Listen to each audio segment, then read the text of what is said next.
Immersion in the source is knowing the source. To know the source, be immersed in the source. Boy की reduction में face ही तो जरूरी है। किसके reduction में? मतलब the distance of now and present. That reduction is a decision that you have to make. That the one who is there at the other end, who? The source is always asking you to reduce the difference. You are adamant that you don't want to reduce that. So it's a call that you have to take. You can call it responding to love. You have to decide that I want to respond. But isn't that also decided by the source? When will I respond? That is right, very right. Unless the source, मैं वो कह रहा था ना कि मूसा की कहानी है कि मूसा ने एक बार बहुत बेचैन हो गए तो चिल्लाए कि अल्लाह तुझे कैसे ढूंढूं, कहाँ ढूंढूं?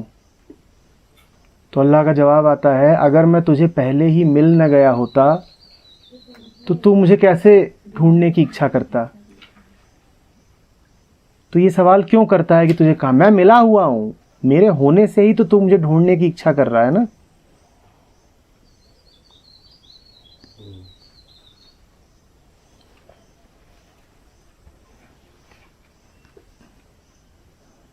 पूछो अगला सवाल कि जब सबको मिला हुआ है तो सब क्यों नहीं इच्छा करते? यही तो माया है कि वो बुला सबको रहा है लेकिन जाना कोई कोई ही चाहता है। यही तो माया है। लेकिन हमने ग्रेस की बात कर दी कि सबको है बेटा।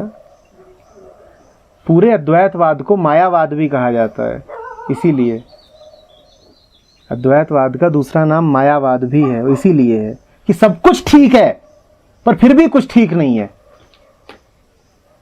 सब कुछ बढ़िया बढ़िया है, वो बुला रहा है जाओ, कोई अड़चन नहीं, कोई समस्या नहीं, लेकिन फिर भी समस्या है।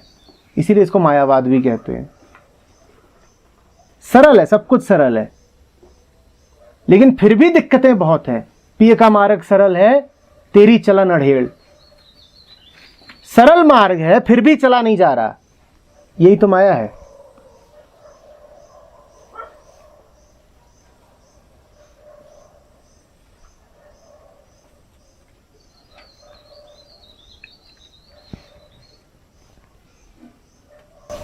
सर एक तो ये आपने बोला ग्रेस है, हम लोग हाँ नहीं बोलते। फिर एक ये भी है कि आप सोर्स से मिल पाओ, वो जो परमिशन तो सोर्स देता है। मतलब एक आपने एक बार सेशन में बोला था ना कि एक तो फाइनली हम फ्रीडम, जो अल्टीमेट फ्रीडम होता है हमारे हाथ में नहीं होता। तो ये थोड़ा सा कॉन्फ्लिक्टिंग नहीं हो जाता है? वो आपके हाथ में ऐसे नहीं होता कि जब तक आपने अपने हाथ में रखा है तो नहीं मिलेगी। जब मैं कह रहा हूँ कि अल्टीमेट फ्रीडम आपके हाथ में नहीं है, तो वहाँ पर आशय ये है कि जब तक आपके हाथ है तब तक फ्रीडम नहीं है। हाथ माने पुरुषार्थ। जब तक तुम पुरुषार्थ से उसको पाने की कोशिश करोगे तो तुम नहीं पा सकते। तुम पाते उस दिन हो जिस दिन तुम पुरुषार्थ का त्याग कर देते हो।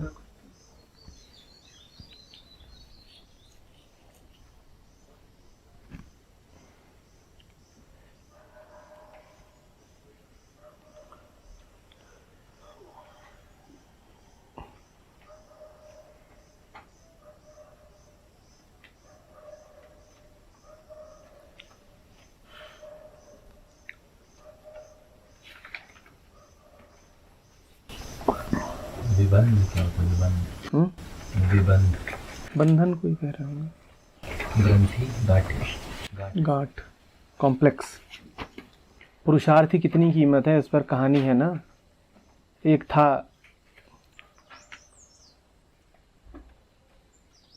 तो गुरु के पास गया।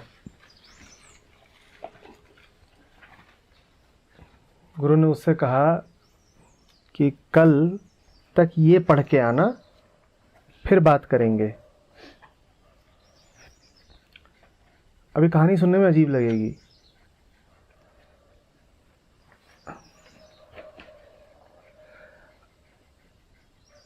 गुरु ने उसको एक अध्याय पढ़ने को कहा था, एक चैप्टर, वो 5 पढ़ के आ गया।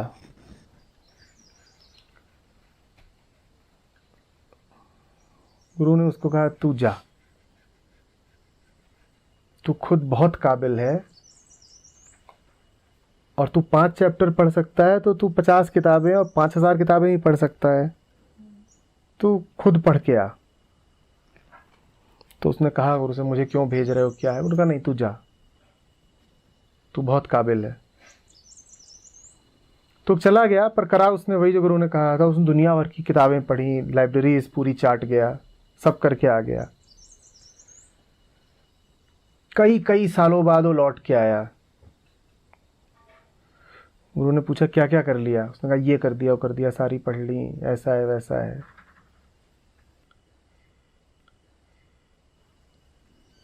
गुरु ने एक दूसरे शिष्य को बुलाया, उससे कहा तू कितना जानता है? उसने लिखा अलिफ।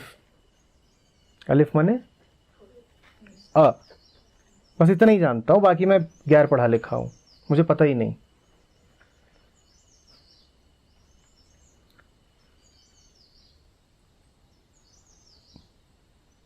गुरु ने कहा ये है तेरे सारे पुरुषार्थ की, तूने जितनी मेहनत की उसकी कीमत, तेरी सालों की मेहनत, तूने लाइब्रेरीज में जितना पढ़ डाला वो इसके अ के आगे छोटी है।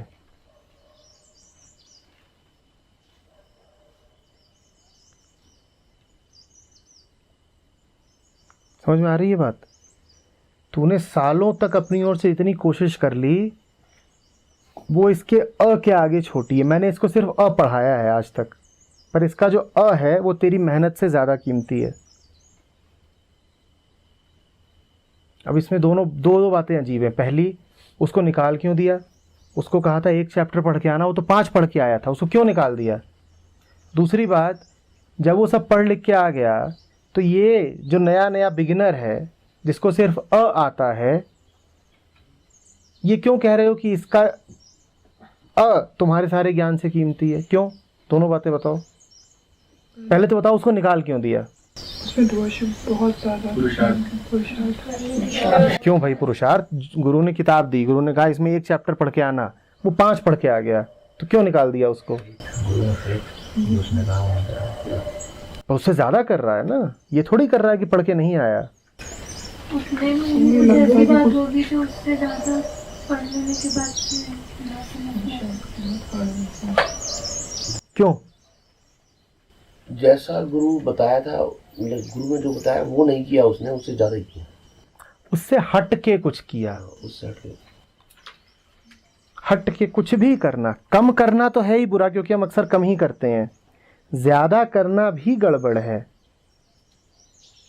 तुझे अपने पे ज्यादा भरोसा है कि मैं कर लूंगा, तो कर फिर, ठीक है। और तुम नहीं समझते हो कि असमय का ज्ञान भी कितनी हानि पहुंचा सकता है। अगर अभी तुम्हारा समय नहीं आया है कि तुम तीसरे और चौथे चैप्टर को पढ़ो और तुमने खुद ही पढ़ डाला, तो तुम्हारा बहुत नुकसान हो जाएगा। पर तुमने पढ़ डाला तो उन्होंने कहा ठीक, तुझमें मेहनत तो है ही, तो तू जा खुद ही मेहनत कर। तो ये तो हुई पहली बात। दूसरी बात, अभी नया कोई आया है, उसने सिर्फ अ पढ़ा है, अलिफ। गुरु ये क्यों कह रहा है कि तेरा इसका अ तेरे सारे ज्ञान से कीमती है? वो करप्ट नहीं है ना। विद्या और अविद्या होता है, उसका अपना ज्ञान। कह सकते हो, ऐसे भी कह सकते हो।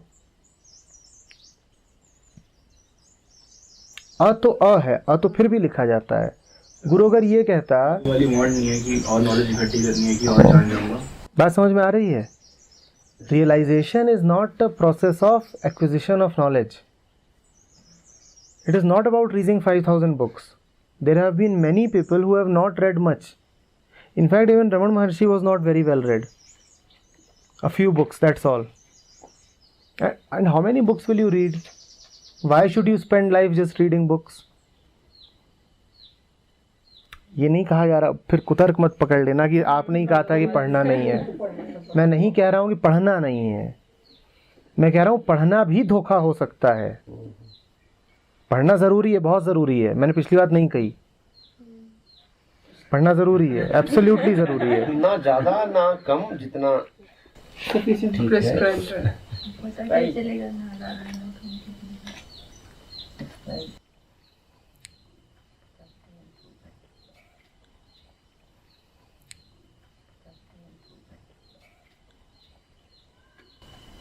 तो बुद्ध ने एक वर्ड यूज़ किया ना कि मैं वेद वैद्य एक प्रिस्क्राइब्ड अमाउंट ऑफ मेडिसिन देता है। बढ़िया है, ये अच्छा उदाहरण है। ज़्यादा खा लिया तो भी, और कम खाने में तो हो सकता है कि बीमारी उतनी ही रहे जितनी थी, और भी मजा आ जाए। पर ज़्यादा खाने में तो पक्का है कि ख़त्म हो जाओगे। वो बढ़ेगी नहीं, कई और लगेंगी, पता नहीं क्या हो जाएगा।